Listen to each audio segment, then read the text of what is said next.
qui vous a vraiment propulsé sur le devant de la scène, c'est bien sûr les Jeux Olympiques de Paris. Comment vous avez fait pour participer à cette fête fabuleuse? Alors, les Jeux Olympiques, c'est... Avec les étudiants, en 2017, il existe toujours une slide d'un PowerPoint où on a dit 2017.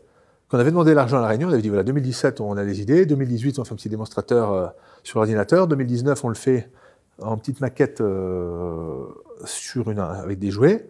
2020, on le fait sur le jardin de l'université. 2021, on fait un record du monde, on le montre. 2022, 2023 et 2024, on industrialise parce que c'est quand même chaud de le faire homologuer. On a suivi exactement ce qu'on avait annoncé 6 ans avant, à l'année près. Et alors, comment on a fait? Donc, déjà, on a, c'est le jour du record du monde.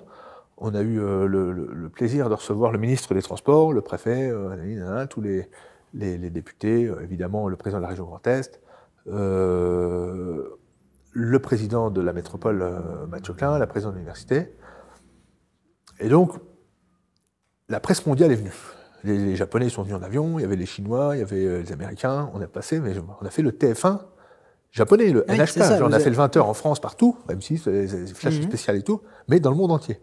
Alors nous, ça paraissait fou.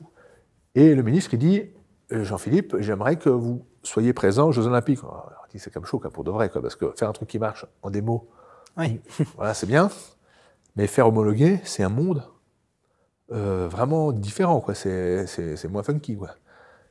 Et c'est un travail qui est lourd, qui est long. Normalement, c'est une dizaine d'années pour faire homologuer. Il a dit, allez-y, qui tente rien n'a rien. Enfin, il y avait... Et donc, l'Agence d'innovation des transports nous a motivés un petit peu. Allez-y, on fera tout pour vous aider.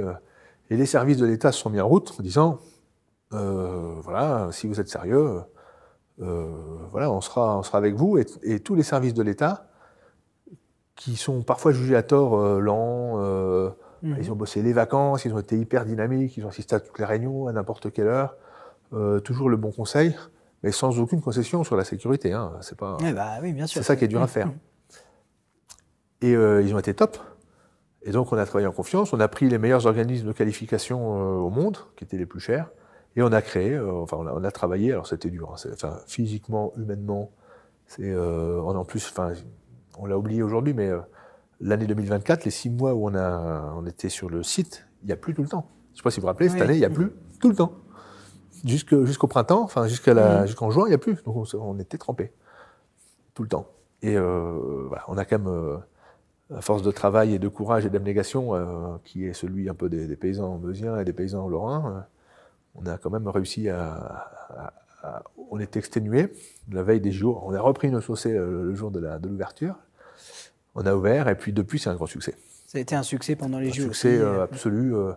Vous avez transporté des athlètes, hein, c'est ça? Oui, alors c'est surtout le grand public, hein, c'est plus de 10 000, pas 100, pas 1000, 10 000 utilisateurs dans la période des JO, dans des capsules de cabine, qui ont appuyé sur le bouton, qui sont arrivés à leur destination, avec un taux de satisfaction, parce qu'ils avaient un petit QR code pour mettre proche du maximal tout le temps. Ils disent oh, ça va vite, c'est génial, c'est exactement ce qu'il nous faut, c'est confortable, on a le sentiment de sécurité.